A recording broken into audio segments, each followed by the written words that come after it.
Daddy Bosco and Ras Aswad. Good morning, elders. Blessed love, my Lord. Give thanks and praise to be here, you know. Yeah, man, definitely. All right, so straight into action. Before we step on the main topic for this morning, I would like us to go back into history and step in the field of reggae. And let's see how this whole movement kind of, started in Ghana. So I'll start with Daddy Bosco, and then I'll go to Ras Aswad, and then we'll talk about his works with Peter Tosh. You understand me? Before, coming to Ghana. Now, Daddy B, your journey into reggae, how was it like? I know it's broad, but you can narrow it down. You understand me? Yeah, man. Because as a youth, I liked music. My papa used to play music in the house. Okay. He loved country. Shenandoah, I love to see you. Those kind of songs.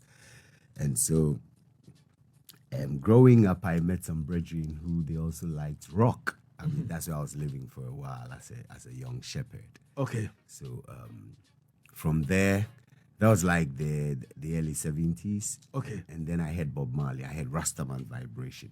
Before then, Jimmy Cliff, you can get it if you really want. Johnny Nash, all those guys were playing. But then when I had Bob Marley, it was a different vibe. Okay. And that album was Rastaman Vibration. Definitely. And the song that got me was, if you get down and you quarrel every day, you're saying prayers to the devil, I say. Now, dig this. I was, I think, 14 or so. Okay. That was like a revelation. Okay. Because at that time, I was a Roman Catholic server, altar boy. So from then, I just love the vibe. I just love that. And my children will tell you it's a calling. It's a calling. So if it's not a calling, you can't trod that trod. Definitely. And so I've been in love with reggae music ever since. From day one. Yeah, from when I heard the Bob Marley song. All right. I mean, like I said, Jimmy Cliff and Johnny Nash had made their brand of reggae popular in Ghana big. So everywhere you went, you had a Jimmy Cliff, you had Johnny Nash. But when Bob Marley came in, the vibe changed. Yeah. All right. When I was growing up, my dad used to play Jimmy Cliff a lot. Yeah. Those were the days I'm talking about. Those are the days, That was in the 80s. Yeah, I understand me.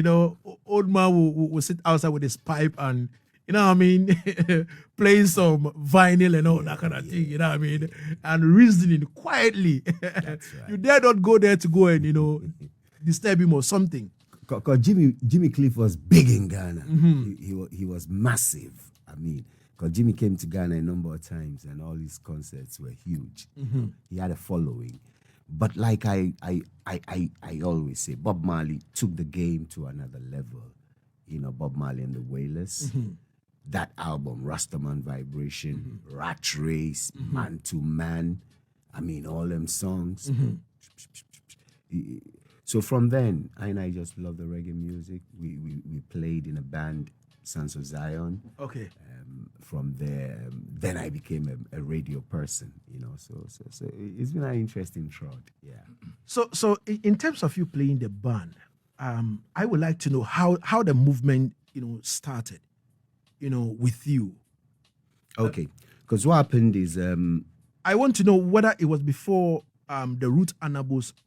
Yeah, so Roots Anabo was the catalyst. Okay. Because when we came back from Lagos in 1983, that's when then we started Jarapsody Hi-Fi in 84, because our brethren came from London, Joseph P. and Preacher Levi and Bonesy Garden, the whole of them. So we started that. Then around that same time, because I and I were learning to play the music still. Okay. So that's when we also started the Sons of Zion band. So by 84, 85 we were playing. And then 86, Roots Anabo came to Ghana. Yeah, Roots Anabo came to Ghana. And Sami Nupese and Mekwalabi and the rest of the guys, they held this big show at Orion Cinema.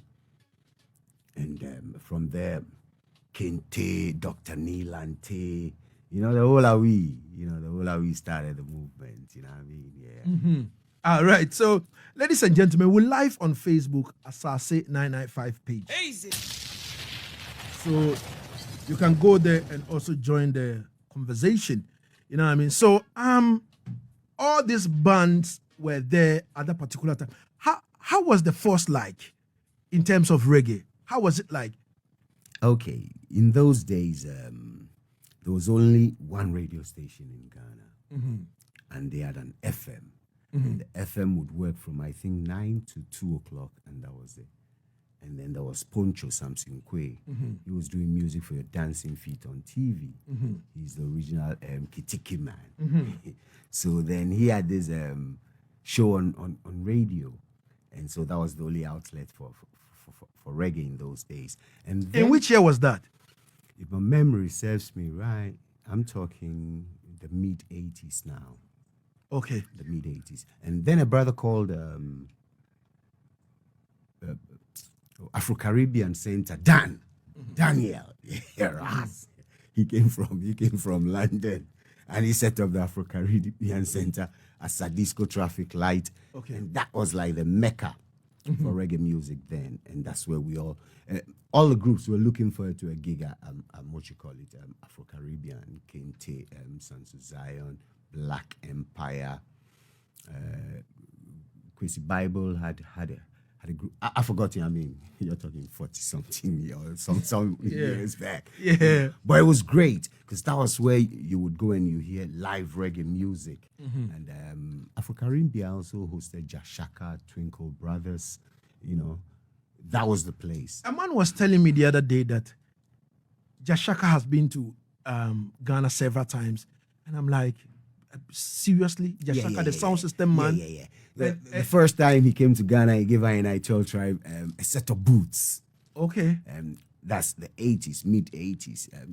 Going on to the end of the decade, you know. Wow. And Shaka has land in, what you call it, in Aburi. And it's managed by Lil Joe. You know Lil Joe? Yeah. Yeah, you know. So Shaka has roots here. He comes to Ghana, but you know, Shaka's kind of sound system, he doesn't come to Ghana to play. He comes to holiday more in Ghana, yeah. Wow.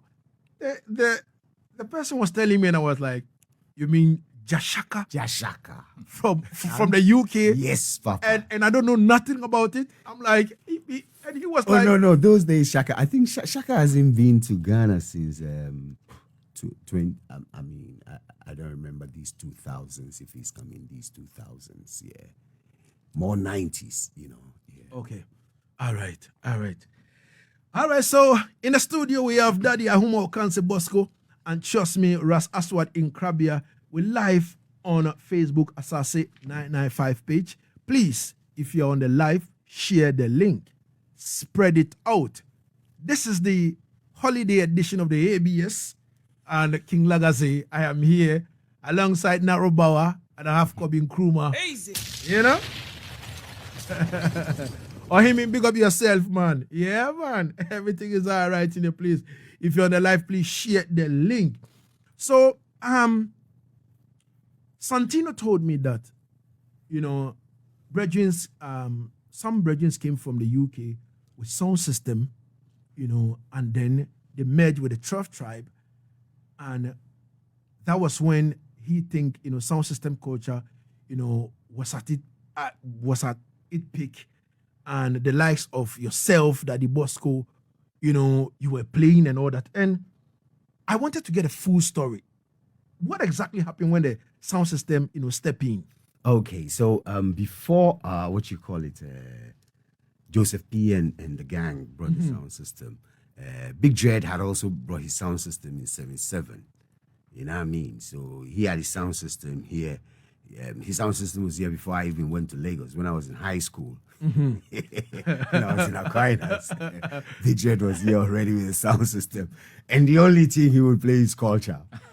And Dig, he's playing 2/7's Clash. And at that time, like I told you, I was a Bob Marley youth growing up. So we like the one, you know, and then Big Dread would play culture. He would play Abyssinians. He would play Congos. You know what I mean? Yeah. More roots. Yeah, more roots. So then we went to Lagos and came back. and Joseph B. Then brought the sound system. So what exactly took you from Ghana to Lagos? Oh, young boy, 17 years, adventurous, man. What are you talking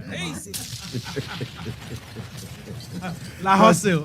Because those were the days when every young person in Accra, Yeah. Labadi, Gamashi, Teshi, all those places, Yeah. Agege was the thing. People were going to Lagos. You know. And that's why people call me Befalo. Befalo. Because from 17, I was in Lagos. You can imagine. Wow. Yeah. Wow. So how was the vibe like in Lagos? Because that's where I met Ras Kimono. Okay. Because Dig, like I was telling you, I was a follower of Big Dread. You know, we like to put the thing on the thing and play the thing. So when I went to Lagos, I still had that DJ vibe. You know, so I used to go hustle at Bobby Benson's Hotel Bobby, the Cuba Cabana. And I think on those rounds, then I met Ras Kimono. There was a place called Floating Buka, you know, on the waters. So going to Victoria Island. And so we used to go and hustle to play there.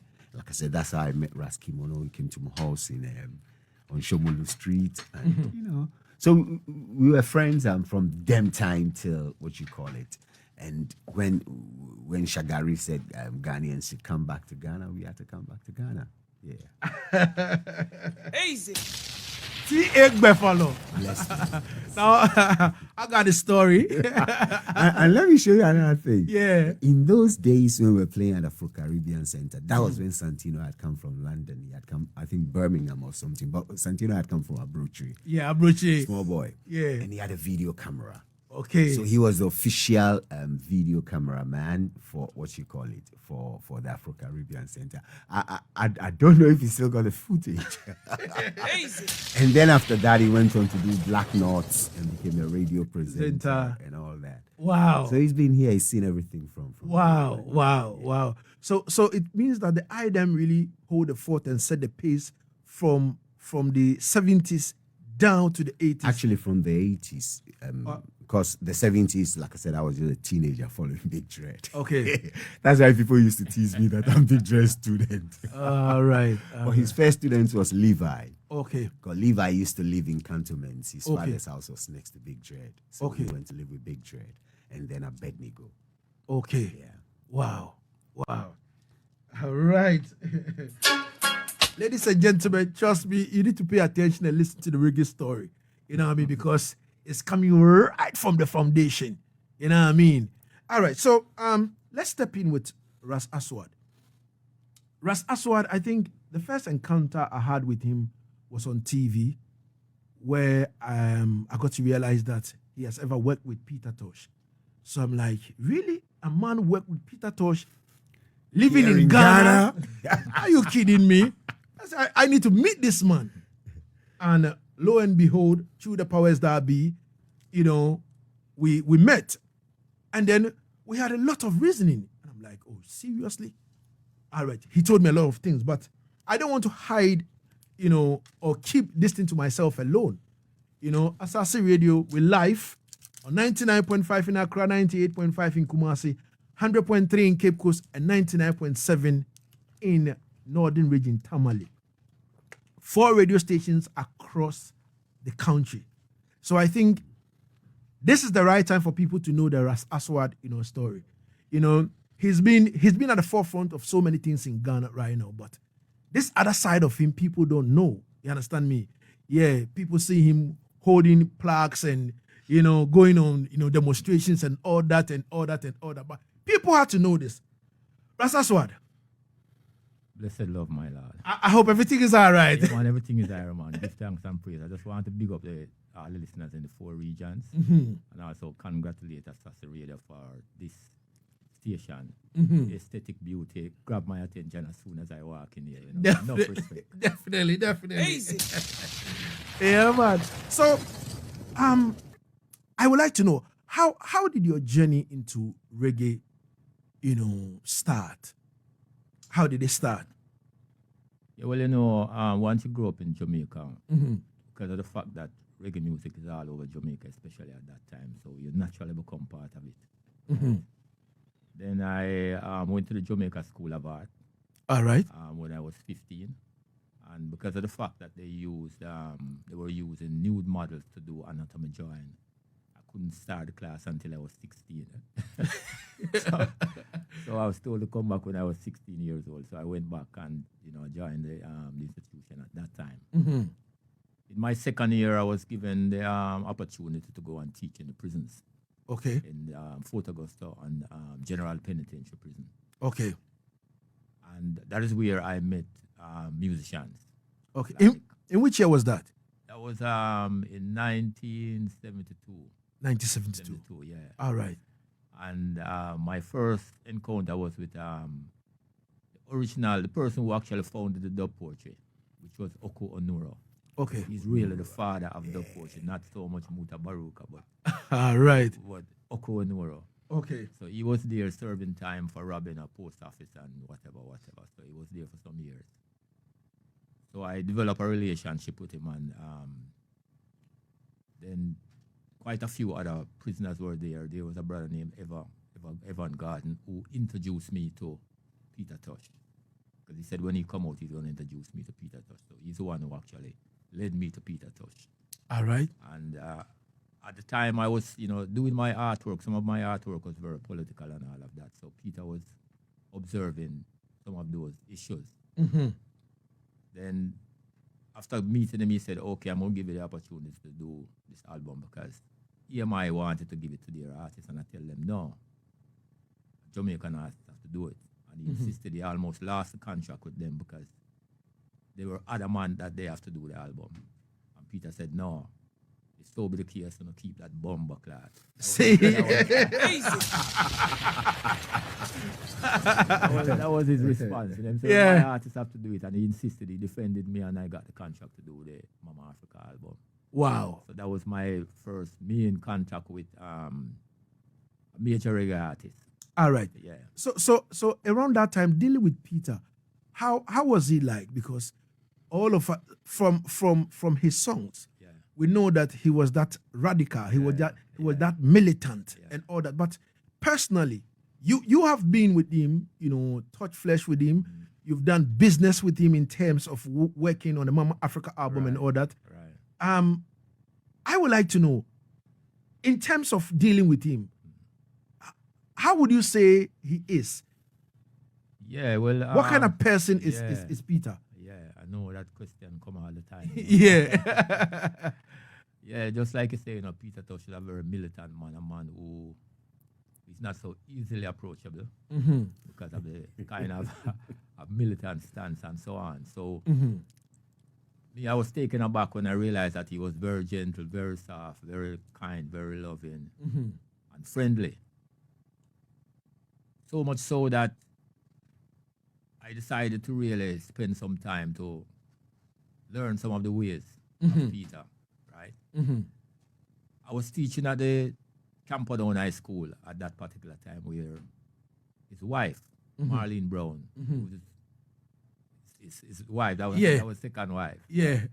She was a student at the school. Oh, I met her there when she was very young. And she was also in the office at the same time when I went there.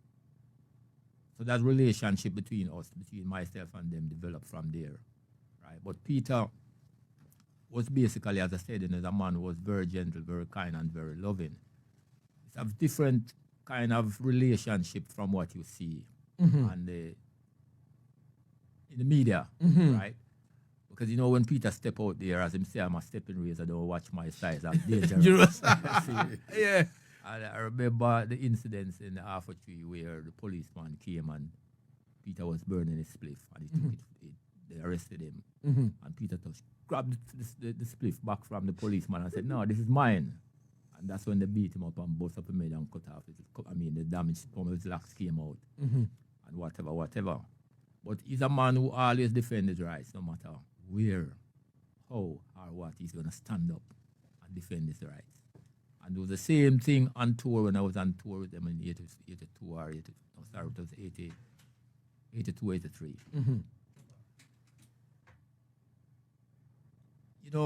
People have a tendency to say that musicians, they are all womanizers, etc., etc. See it? But I've never seen that around Peter.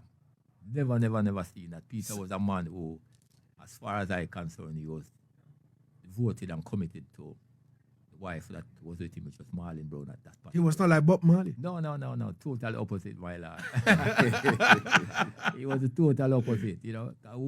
I mean, they used to ride behind the tour bus from one state to the other. They would follow us on motorbikes and cars and to go to the next venue. And these are all women. When they come to the hotel door, and Peter, and somebody would come and tell Peter, said, these girls outside, they want to see you. He said, they move them bumper class for me. Easy. And that is how he used to deal with it. He wasn't entertaining certain kind of things. See?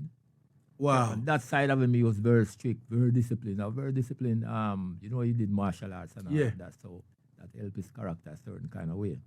So he was very, very disciplined, but gentle, calm, cool, loving and kind.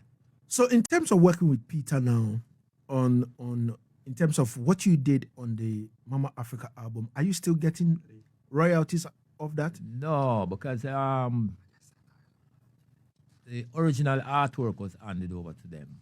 And when they took it to EMI, I think EMI and probably the printers kept the original artwork. I've been trying to find it because I wanted to defend it from that standpoint. But they have the original artwork. As you notice, if you look on the back of it, my name is there. And you know, once you create an artwork, it automatically have copyrights to it, automatically. So there is no royalties coming from it, right? And I have been trying to see exactly how to deal with the issue. But you know, myself and Peter had a little dispute. I don't know if you heard about it, but no. But I want you to tell me what kind of dispute? Yeah, you know, when we went on tour, because I went on tour specifically to finish the album. Okay. Because it wasn't finished in Jamaica when the time for the tour. So he said, okay, well, come along on the tour and finish the album on tour while you're in the hotel. And that's what I did, right? So when I finished my work and I did the backdrop, I did some tour jackets and T-shirts, paraphernalia, etc., etc. And it was time for me, you know, to go back to Jamaica. I was supposed to get paid. And I submit my bill. And I think basically it was the manager who rejected the bill. And why? Was they saying it was too much? Yeah, they were saying it was too much. At the time, it was like $4,000. So wow. They were seeing it as being too much. And I did my research to see what they pay artists for that kind of work. Someone like Peter and so on and so forth. So I used that and I brought it down a little bit. Right? So they decided that I wasn't going to get paid. I wasn't going to get what I asked for. And there was a dispute between myself and him back and forth over it. And they had given me some money to pay Dynamics for recording for some studio work before, and I had that money. So I said to them, say, look, man, if you don't give me my money, if you don't pay me, I'm going to hold on to this money. See? So the money that was given to Dynamics, I held on to it. And that is how I got paid for the album, because they refused to give me the money. So there was a little confrontation between me and him cuss a hole for bumper class. I said, boy, wait till that time I was back in Jamaica, you know. All right. And he said, wait till I come to Jamaica, you're going to see something. So I was there in my office one day and I said, Peter Tosh car pull up through the gate. You know, in Jamaica, every man have their own bad man and the ray. So definitely. The bad. Definitely. So I said, well, all right, let me see what he's going to do when he come. And when he came, the vibe was cool. All right. So I said, yeah, man, give thanks for happening, you know, and, you know, we're going to do more work in the future. And the vibe was all right. There was no negative vibe between me and him there.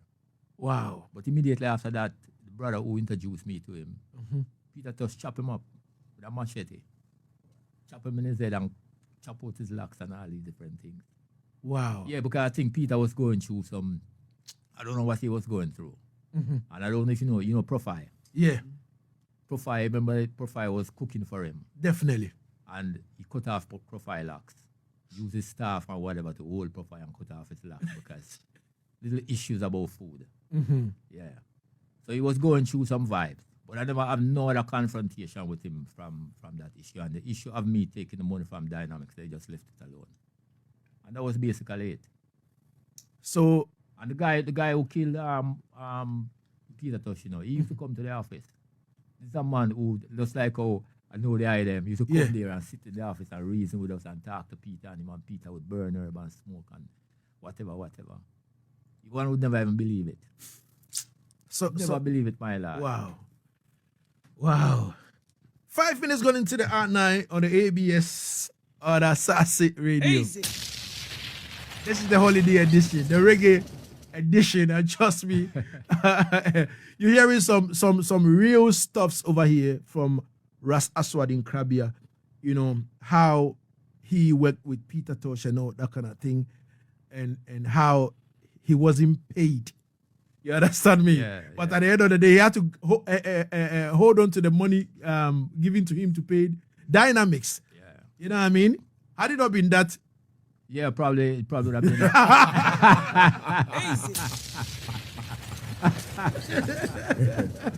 oh my God. my lad. But it's nice. So how did the Back to Africa movement step in for you? Well, my Back to Africa move came from County Asaase and the Mystic Revelation of Rastafari. Because when I went to the Jamaica School of Art, the sister who was a secretary, Sister Lynette Wilkes, she was a dancer and an organizer for the Mystic Revelation of Rastafari. And she was the one who gave me my first Pan-African book, my book on Patrice Lumumba. She's the one who exposed me to Back to Africa tribe, because they were strongly, even though those Rastas at the time, none of them had locks. I think it's about 12 of them or whatever. None of them had locks from the Mystic Revelation of Rastafari. But they were strong proponents of the faith, and they had a long tradition of levity within the faith of Rastafari. So I got to know her, and then she introduced me to Count Asaase and the Mystic Revelation of Rastafari, Sam Clayton and Count Asaase and so on. And I used to go by Warwick Hill and watch them rehearse. Every Sunday they play out wherever I used to go with them. And that exposure is what led me into Pan-Africanism. That's where the whole thing started. Then comes Muta Baruka, used to come to the art school and sell his ital in his basket. And, you know, few brethren get around him, and he was the one who led me to 12th Tribe of Israel, because he was a member of 12th Tribe of Israel. Those days? Yeah, those days, yeah. Muta Baruka, yeah. Right? And we even left him in 12th Tribe, because after a while we said, right now, we're going to leave 12th Tribe. And Muta said, no, man, we're not leave, man. Muta was basically forced out of 12th Tribe. They didn't want to leave it, yeah. And then he led me to the liberty of Rastafari, the real liberty of Rastafari in terms of Nyabinghi, Trading Ital, you know, going to Nyabinghi all over the country. I mean, even though 12th Tribe was the one who actually exposed Iman to different parts of the island, because they used to have meetings all over the country, right? And then Muta coming now with the Nyabinghi vibes, which was basically the same way we go to different places in the country, in Jamaica, to have participate in Nyabinghi. So it was a liberty with Muta Baruka. After a while, I went there and I lived there for a while in Red Hills with Muta Baruka and some sisters. It was about 4 sisters and Muta Baruka and myself, and we were living there. And that's what exposed me to the liberty of Rastafari. All right. So from that time, you started growing your locks. You know, living the natural way, eating ital and all that. Yeah, just like Daddy Bosco. So while Daddy Bosco was here at 17, doing what he was doing, I was there 17, 16, 17, doing the same thing Daddy Bosco was doing, you know. Definitely. And we went into the theater Rastafari around that same age, 16, 17, and started going to locks. And my mother was saying, boy, she can't take this kind of life in her house and get up and smelling the ital cooking every day. So it created a vibe until I just decided to leave. And when I left, I went to go stay with Muta in the mountains. Wow. Then we went to Nyabinghi. And you know, you reach Nyabinghi, you feel so free that you take off all your shoes and I walk up and down. When the time come to go home, I left my shoes there. So I was walking barefooted for a long while. Wow. My mother heard and said, oh, my son got crazy. Wow. Yeah, and, you know, the whole vibe, till I went back home and spent some more time with her, and then till I went out on my own. In those days, how was it like with Rastafari in Jamaica? Because in Ghana, to the best of my knowledge, you know, in the early 80s, trust me, If you wear locks, people see you as criminal. You understand me? And all that kind of thing. You understand?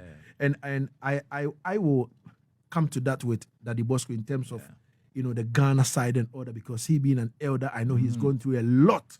You know what I mean? So in Jamaica those days, when you wear locks, how was it like?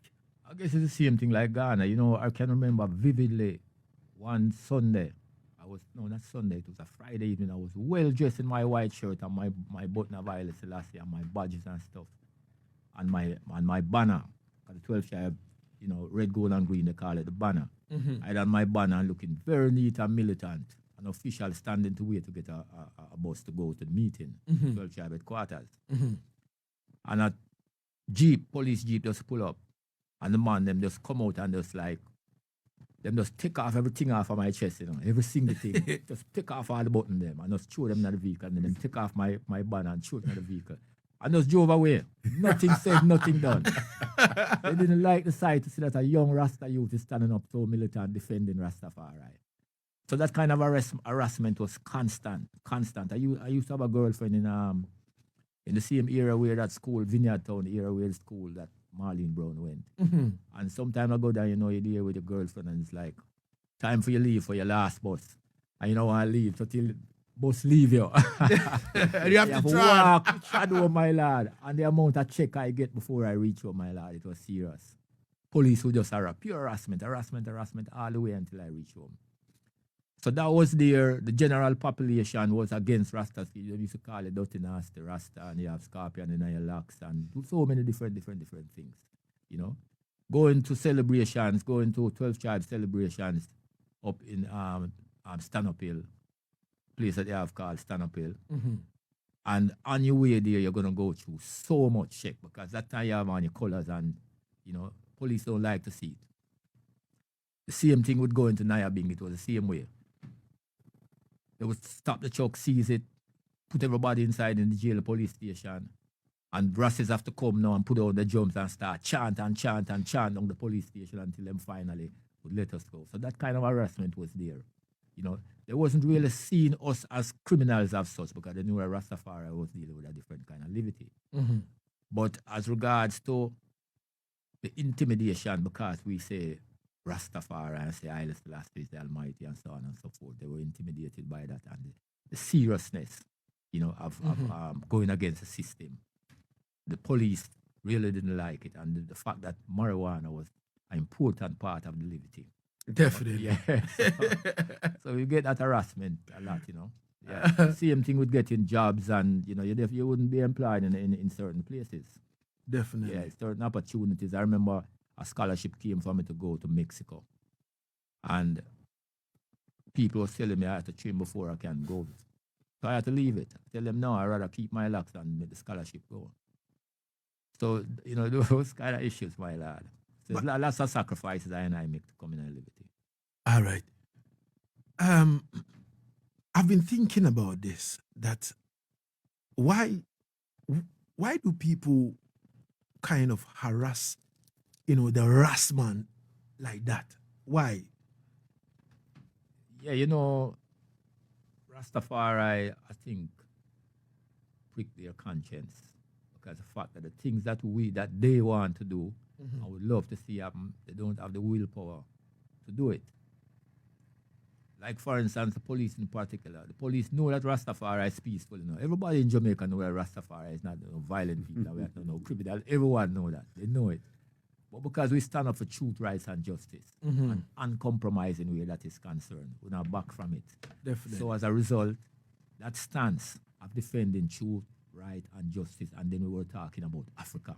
Nobody at that time wanted to hear anything about Africa. They were just saying Africa, waste of time to talk about going to Africa. Africa is backward, people live in a tree. They were just saying pure negative things about Africa, while the Rastaman was standing up and defending Africa all the way. It was not like now where it's people rushing and coming to the repatriate.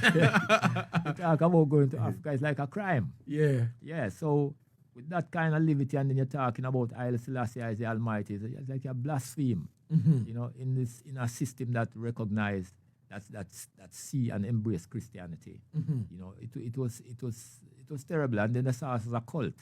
They saw us as some evil kind of people because of how we were. All right. Ladies and gentlemen, 15 minutes got into the R9. We'll go for a quick commercial break. Now, when we come forward, we are building a conversation because I want you to understand one thing. You understand me? You know, before we come to celebrating Easter as a Rasta man, you know, is it even right? You understand me? For you to do that as a Rasta man, you know? And we would like to know, you know, from the elders. So we are building a conversation. I want you to follow it well so that you know where this whole Rasta movement kind of came from, you understand me, and where we are today, and the main reason why we have to or should not celebrate, you know, Easter and all that. Let's go for a quick commercial break. When we come forward, myself, Ras Aswad, and also Daddy Ahuma Okanse Bosco. Easy. Now, let's step in with Daddy Bosco. Let's ask him, you know, how this movement really, you know, started in Ghana in terms of Rastafari, you know, because Daddy, if you don't know, Daddy Bosco is the president of the Rastafari Council in Ghana. So everything is on his laps. Daddy Bosco. Yes, I. How did the movement, you know, start in Ghana in terms of Rastafari? Okay, so for me, a youth man growing up in La at that time, first sight of Ras was there used to be a brother called Zebi, Carlos Zebi, Aloke. He passed on, I think, last 2 years in Bahamas. For a good long time, he was the right-hand man of Priest Emmanuel in Jamaica. Because he left Ghana, I think, the late 70s and never came back. He left Ghana because he was a seaman, you know. So he traveled for a while and then he landed in Jamaica at the Bobo Hill. Yeah. So like I say, he was the first brother I think I remember seeing as a Rasta man growing up in the mid 70s. And then You mean in Ghana? yeah. Okay. He had brethren called Harito P. Harito P too was a young man from La. And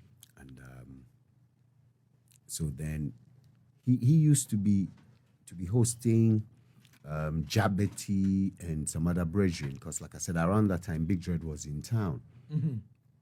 But then some other brethren came from London and they were hosted by Zebi. And so that was my first interaction with Rastaman and thing back in the mid 70s as a youth growing up. Around that time, you were a ball head. Yeah, I was a youth. Going to school, Okay. and then I started growing my locks around I think 77 or so. Yeah, I was then in high school at Aquinas, and they thought I was crazy, you know. Oh, okay. So Father Burke told my mama to take me to the psychiatric hospital at Asylum Down. Wow. And we went there. I've forgotten the doctor who spoke to me his name. Oh, so they actually took you there? Yeah. Because my mama was concerned. Don't forget I told you I was an altar boy. Of course. Yeah. So my mama was concerned. And so when we went, after the man interviewed me and everything, she realized that, nah. And the man told her, your son is okay. I mean, there's nothing wrong with your son. Wow. Because I explained to him what Rastafari is and things like that. And it's my faith and things like that. So I think the strangest part was that, dig this, you see, in Ghana, dreadlocks is traditional, but it is perceived as fetish. Definitely. So for you to say your dreadlocks and you're pointing to the scriptures and things like that was a bit mind-boggling for them. But that's how I and I started a trot in the mid 70s, and we never turned back since then. All right. So in the mid 70s, excuse me, how was it like in Ghana? Well, there was a handful of Rasta. There was just a handful of Rasta. You could count the Rasta in Ghana on your hands. You could count Haritope, what you call it, Zebi, like I said. You could call Ras Wanta, because Ras too has started in the 70s. And I think by 77 years, some locks like that, you know. And then, apart from them, you had the bands. Because Osibio, Nano Osibio Prempe, the basis for classic handles had come from Senegal, dreadlocks. I see. You know what I mean? And so when they started the classic handles, it was Osibio dreadlocks and Pasolo dreadlocks. They were the two dreadlocks. So like I was saying, you could virtually count on your hands the dreadlocks in Ghana, or the Rastafari, whichever way you want to say it, in Ghana by the mid-70s, yeah. All right. So how did the whole movement started with you guys in terms of you can count the number of locks bridgings in Ghana around that time in the mid 70s, right? So how did the movement started with you like coming together to hold service and hold reverence and all It was that? when we came back from Lagos. We came from Lagos. Now, what happened is, in 83, there was famine in Ghana. And then we also, about 1 million Ghanaians came from Lagos. Yeah. Or Nigeria, because it wasn't only Lagos. Yeah. So, around that time, the government started a program they call PAMSCAT.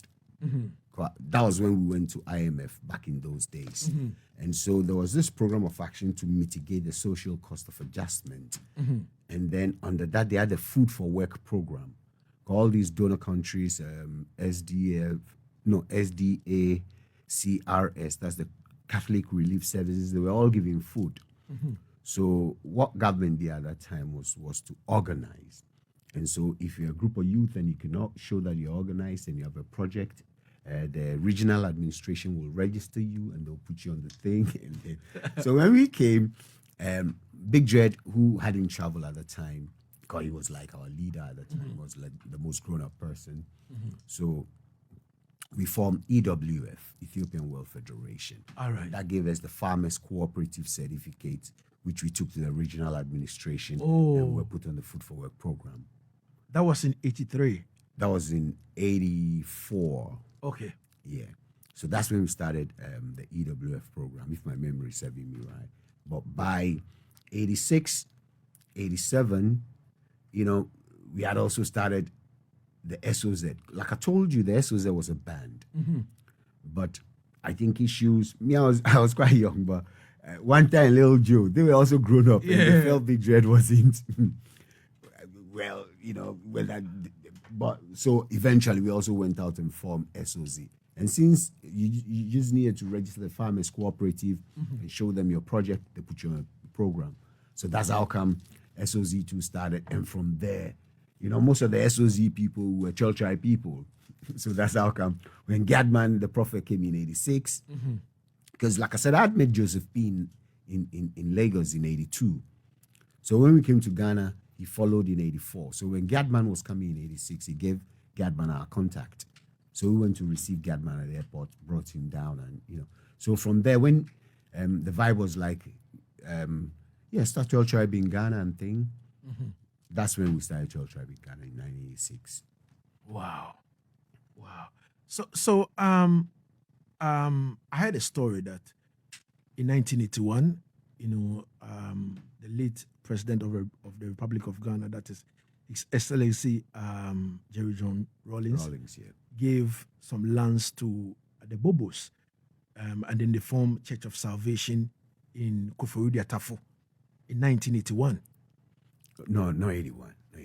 What happened is, when we came from Lagos, around the time,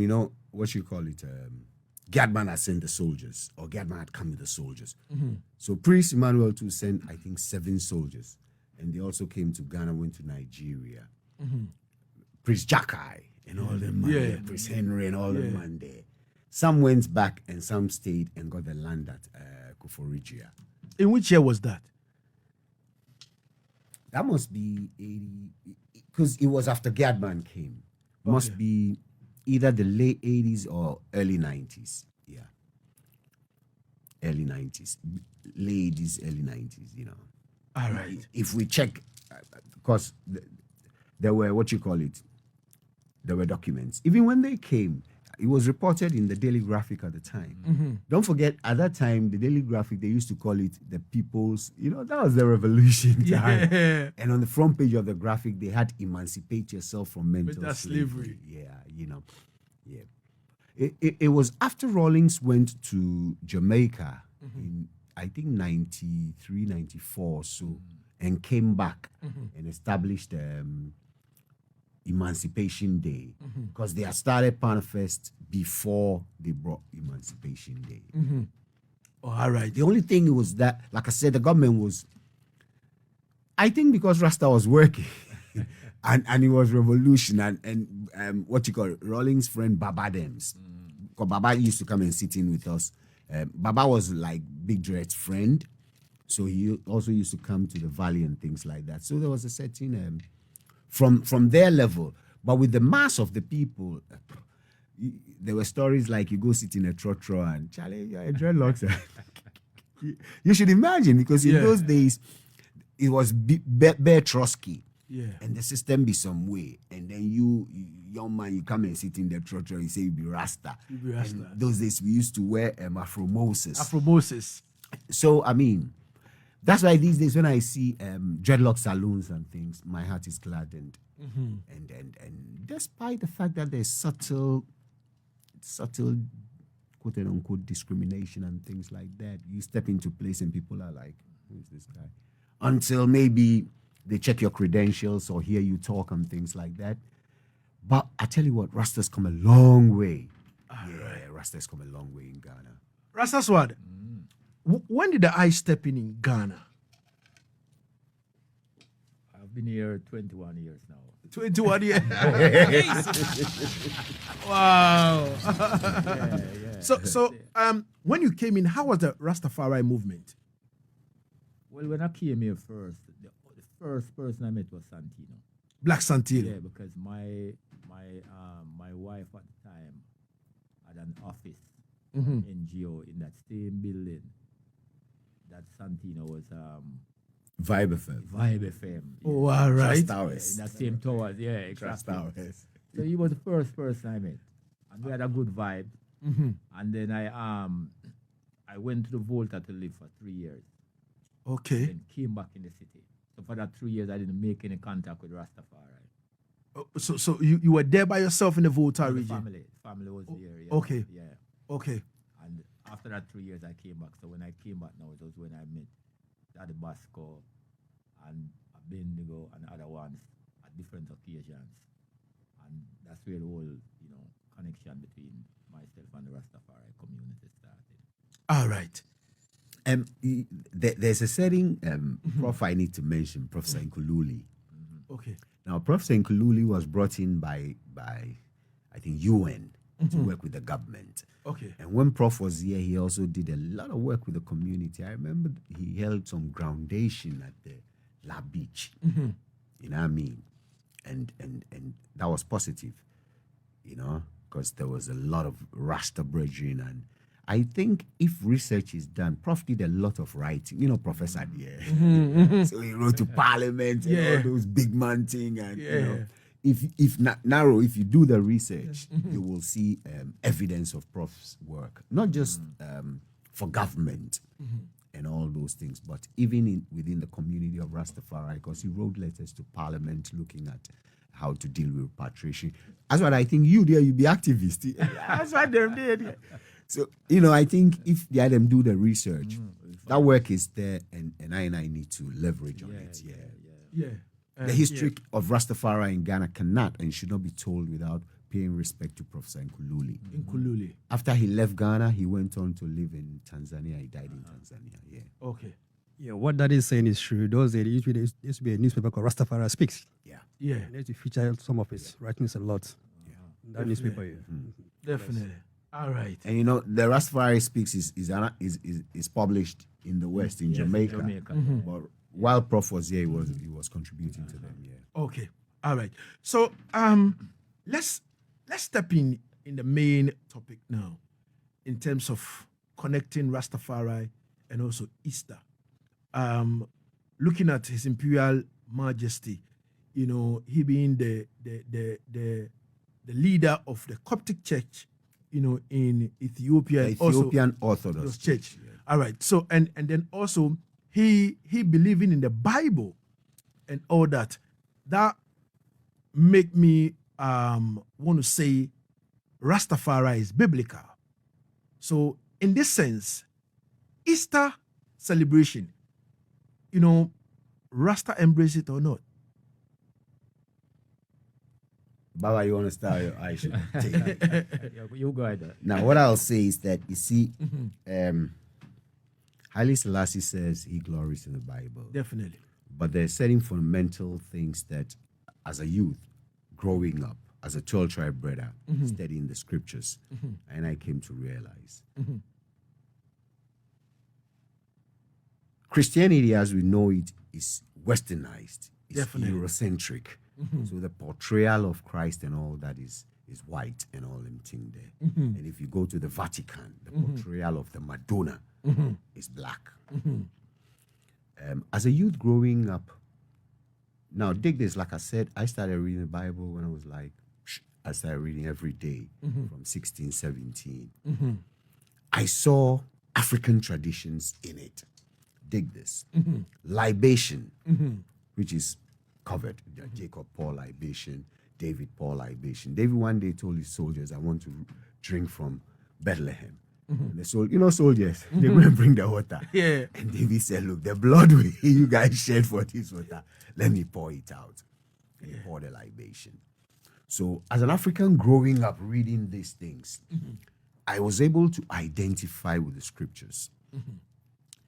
In Africa, we believe in reincarnation. That's why we name people and say, oh, this is like my grandfather and this. And the book talks about it.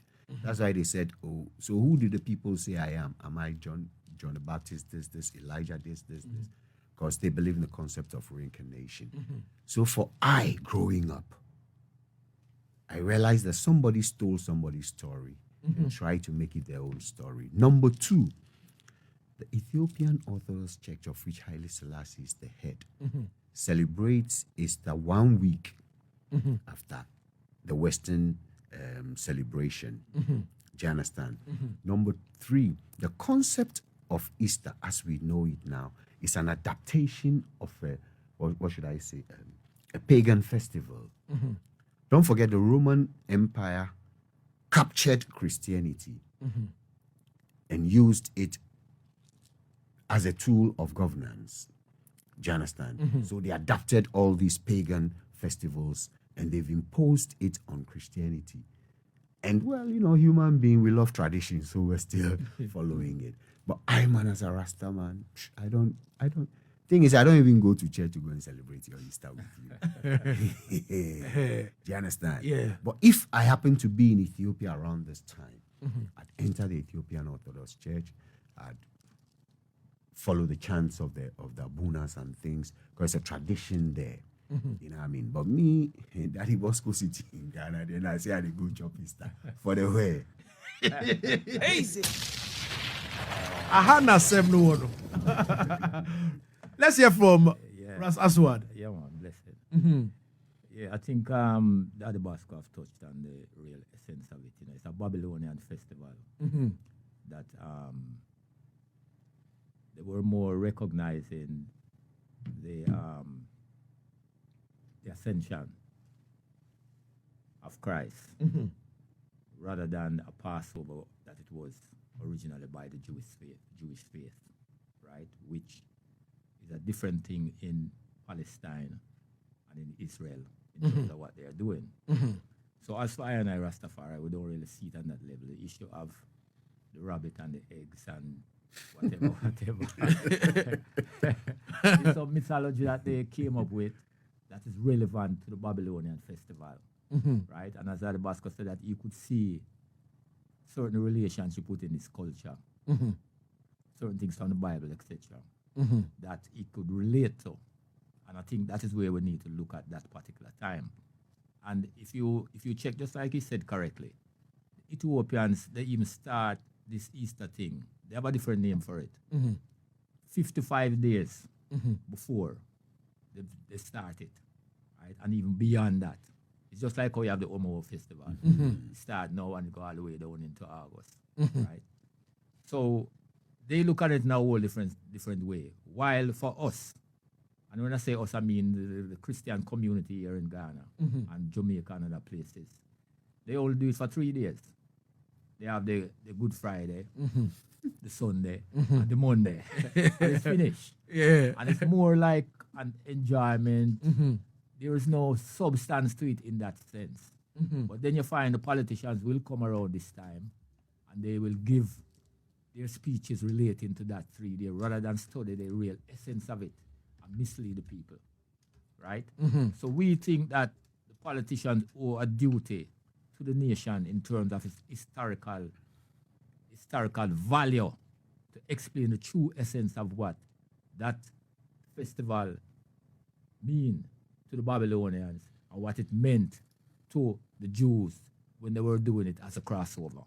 It's very important because they are actually following a lie and following misinformation that is totally irrelevant to us. And it so happens that it comes around the time when the guy is preparing for the Omo festival. To me personally, I think that the Rastafari community in particular and Ghanaians also should rather embrace the Omo festival and leave the Easter thing out. Easy. All right, so now I want to step in with a question. Yeah, I have a question for Ras Aswad. Yes, my lord. You know, in Ethiopia, their Easter is called Fasika. That's Amharic. Yeah, You know, and it's one of the biggest festivals in Ethiopia. right. Now, do you recognize the Ethiopian version of the Easter? And Ben, as a bubble, I mean, coming from that militant background, Yeah. do you recognize the Ethiopian version of Easter compared to the Western? Yeah, well, just like Or you just burn it out straight. just like the Bosco say, if we are in Ethiopia, we support the culture of Ethiopia in terms of all these festivals. Just like I feel like in Ghana, Rastafari should support the indigenous festivals because the symbolism of these festivals, they are very significant. Rasaswad, speaking to the microphone. Yeah. The symbolism of these festivals in Ghana, they are relevant and they are significant. It's not like how we look at Christmas, Easter in a very frivolous kind of a way, These are historical moments and events that the Ghanaian can relate to, right? So the local festivals is what we need to start taking and push those at the front and get rid of all of these Babylonian festivals that has no relevance to us. So definitely, yes, if I'm in Ethiopia, I would definitely participate in the culture there. Sure. All right. Follow-up question, though. So what's the difference between the Ethiopian version of Easter compared to the Western version? Because we have our listeners are listening. Yeah. Some education will help. Yeah, definitely. Yeah. Culturally, there's a clear difference. One, as I said before, is that one is about the Passover of the man that they call Christ, and the other one is about the resurrection, right? And the resurrection, as far as I am concerned, is a myth, right? It's pure mythology. So that is the difference. The cultural legacy and historical significance in Ethiopia is different because of the fact that they can relate to a Christ-like character that comes out of ancient Egypt, right? The symbolism of the mother and child, which is Isis and Osiris. That is where all of that came from. So the bastardization of Christianity today is what we are totally against. That is not representing the African tradition. There is no historical legacy or historical record to make that connection. So from that standpoint, that's the difference I see. All right, ladies and gentlemen, on a more serious note, I don't want us to go into the into the aspect of maybe the divinity of Jesus Christ and this and that and but I just want to know from the Ras perspective in terms of celebrating Easter as a Rastafari. You know what I mean? And as you said, if you were to be in Ethiopia, it means that you are going to join the Ethiopia indigenous, way of celebrating their Easter, rather than being in Ghana to join the Christian way. Exactly. Right? So what I like to say is, so in AD 325, some 300 odd bishops met to set the base for Christianity. and they've built on it since then. I tell people that Rastafari, as we know it right now, and like Baba Aswad rightly said, when he was growing up in the 60s in Jamaica, most of the Rastaman he meant wearing dreadlocks. Now, with a beard type. Yeah. Now, more Rastaman is wearing dreadlocks. And they're even chanting down people who don't wear dreadlocks. What I say is the faith of Rastafari is evolving. Empress Marina Blake, Jabi's Empress, talks about the new faculty of overstanding of Rastafari. Because you see, the genesis of Rastafari, Howell and Co., was part Bible. But I&I's story is beyond what is captured in that book. In the Bible. Aswad mentioned the genesis of the Madonna story. It's thousands of years ago in Egypt. Somewhere along the line, there was a break and a superimposition. So it's important that as students of spirituality and consciousness, we start doing the proper alignment. Because you see, I&I is African. And so how can we worship something that is alien? And like I said, I have a connection with the book. I see my culture in the book. So it's important that as we go forward, we have open reasoning. Do you understand? Dialogues. Because you see, knowledge is infinite. Socrates says, the more you learn, the more you should know that you don't know jack. So we stop these absolutes and things and appreciate that we're passengers on this planet Earth, and we will contribute to the body of knowledge that exists, and we will move on. Respect to Lion Power all the way from South Africa on the live. Lion Power International. Big up yourself. Accra, you're on the live. And she said, blessed respect daddy. And Raska Keku says, much love and respect kings. Easy. Ladies and gentlemen, 51 going into the R9 and the phone lines activated now. I want you to call in and let's reason from what you've heard from Daddy Bosco and also Ras Aswad in Nkrabea. 020 000 9951 0594 157777. Ras Aswad, I want to find out from you. How is the issue to do with your son and also with the Achimota school? How far with that? Is everything all right now? Yeah, well, everything is cool, All right. Yeah, we give thanks to the advocacy from everyone who participated and make it happen. He's presently in Ghana International School. Oh, yeah. You remember you got a scholarship to go to? Yeah. So he's there. Yeah, so he's cool. All right. We have someone on the line. Hello. Yeah. What is it? Saturday, boy. Calling from where? Yeah, I'm calling from Malejo. All right. So yeah. I know you've been listening to the reasoning in the studio and all that. What is your contribution? Yeah, about the Easter. Because man, I'm Muslim, I have no belief that. Definitely Christian man because we see that it's a both way and stop them.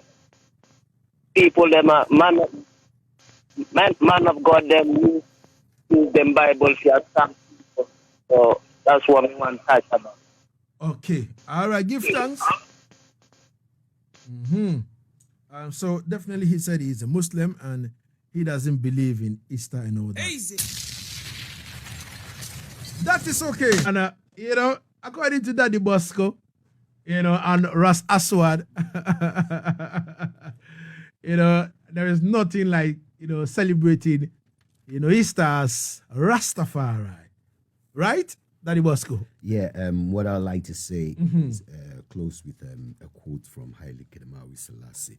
He says, spirituality does not come from religion, it comes from our soul. Then he adds, in the mystic traditions of the different religions, we have a remarkable unity of spirit. Whatever religion they may profess, they are our spiritual kinsmen. No one should question the faith of others. No one Should question the faith of others. Ras Aswad. Yeah, give thanks. I just want to say big up to the Empress Royal family because I realize that they are bringing something that is new and unique to Rastafari. You know, Rastafari started in Jamaica and we didn't have certain cultural experience and understanding. But because the bridging them born here, they understand a lot of things in terms of the customs and traditions and culture. And I think the Empress Royal family is in a part where they are trying to encourage the Rastafari community to embrace that aspect of it. Because when we leave the West and come home, we should be getting something that we don't have in Babylon. And they are able to make that connection because I see they're trying to do a lot of these festivals and encourage us to be part of it, so on and so forth. Land, culture, and economic wealth is the way forward for Rastafari in this time. Give thanks. Thank you. Thank you so much for the item coming through.